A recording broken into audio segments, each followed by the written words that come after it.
Ganyan ba? Pag nasa itaas, binusinahan kami ng binusinahan, tapos binaba kami. Tapos maya-maya bumunod ng baril.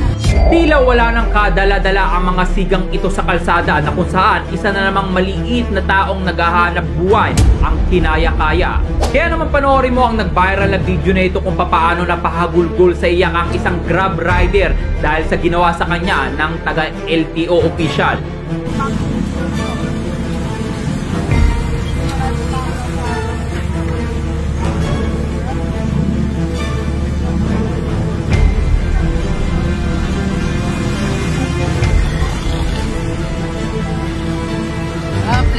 Plate number rin kailangan na.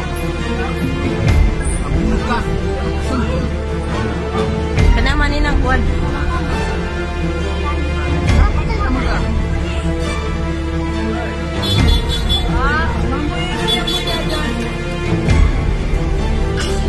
Ano yan? Anong issue yan?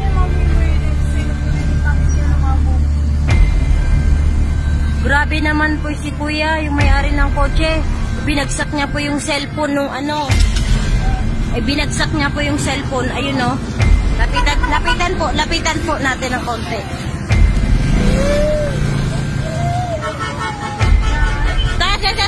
Tara, sabihin siya.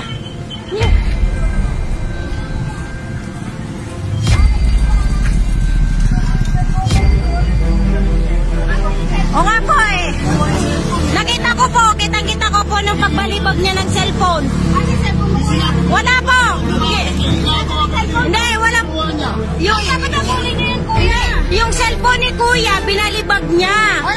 Kita ko. Kinuha nung lalaki. Nasa kanya hanggang ngayon? Pero hindi ko lang muna videoan yung pagkabalibag nung lalaki na yung sa cellphone ni kuya.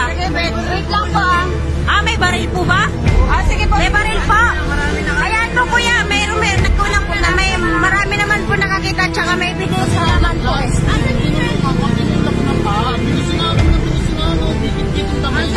Ayon sa Grab rider ay pinunutan daw siya ng baril ng nakakotse na lalaki. Take note, hinagis na at pinumpis ka pa ang kanyang cellphone. Okay naman pala, at least kuya may witness na. Nakita ko po sa video yung plate number, pero yung pagkabalibag ng cellphone ni kuya, hindi ko po nakuhanan. Hinablot sa kanya. Nakita mo yung paghablot? Parating na kasi kami. Kami pa daan kami, nakita ko, hinablot sa kanya, tapos biglang binalibag dito ni kuya. Kasi nag-aaway pa sila, nagsusuntukan sila eh. Opo, nakuha ko po, na-video ko po. Pati yung plate number po, na-video ko po. Kuya, gilid ka muna kuya. Kuya, gilid nyo mo po muna yung motor nyo kuya. Hayaan nyo po kuya, maraming ebidensya. Sabi na muna natin yung motor.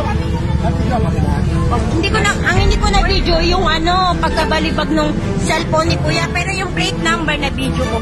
Kuya. Pa-LTO na lang po. Hindi na daw. Hindi, wala po, wala.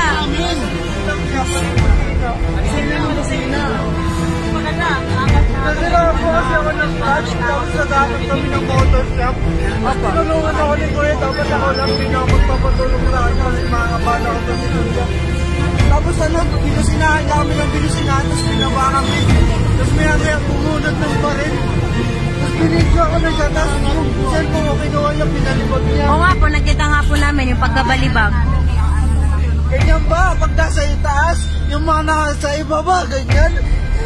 Patulpo natin yan, kuya. Tulpo na lang natin, kuya. Marami pong tutulong sa inyo. Kayo naman po yung nasa tama eh. Kuya, magbigay ka na lang po ng... Hindi, wag ka na lang. Barangay na San Vicente. Hindi, ano po kayo? Sakop pa kayo ng Muson eh. Muson nga eh. Santa Maria. Ma-report mo kung nandun ka. Oo, na-report siya. Lagi na sabi na rin. Mali, LTO daw siya. Sabi LTO siya.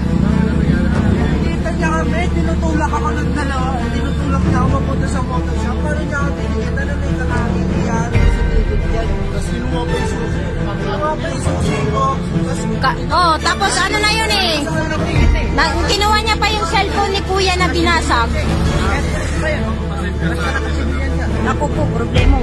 Isang pagpapatunay na kailangan magpaliwanag ang opisyal na ito kung bakit niya ito ginawa sa isang Grab rider.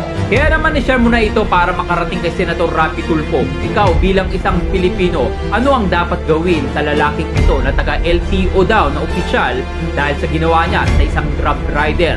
Well, i-comment mo na ang iyong reaksyon sa video sa baba.